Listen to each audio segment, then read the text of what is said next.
Pilipinas, una sa ating mga balita. Maagang nag-file ng kani-kanilang Certificate of Candidacies ang ilang mga kandidato sa pagkasenador at party list representatives. Karamihan sa mga nagpasang kandidato ay kasama na rin ang kanilang mga kaalyado sa iba't ibang COMELEC centers. Ang mga detalye sa balitang yan, pakinggan natin sa live report ni Boy Gonzales. Boy! 10 aspirante sa pagkasenador. Kaya masama po ang loob ko. It's been so long. 10 years ago na po when nag-trending po sa internet 2014.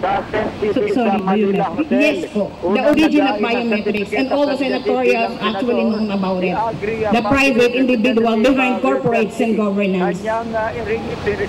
Pero po kung nomination and acceptance ng Partido Aksyon Demokratiko.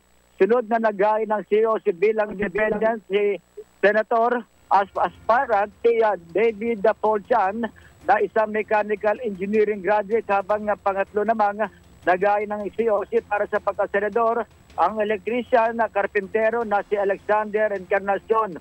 Pang-apat ay ang doktor at abogado si Joey Montemayor na dati nang tumakbo sa pagka-presidente noong 2022. Una namang nakatapos ng kanyang Certificate of Nomination and Acceptance of Nomination, CONCAN, si Kabayan Party List Representative Ronsalo, habang sumunod naman si dating Energy Yusek Astra Pimentel Naik ng ang bumbero ng Pilipinas Party List.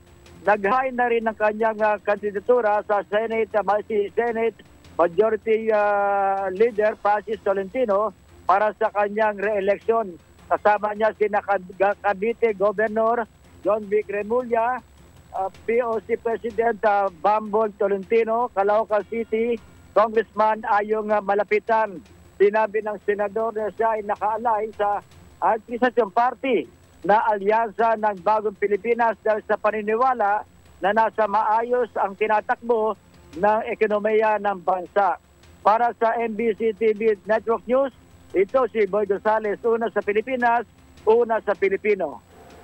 Maraming salamat, Boy Gonzales. Nag-uulat live sa Tent City sa Manila Hotel, lungsod ng Maynila.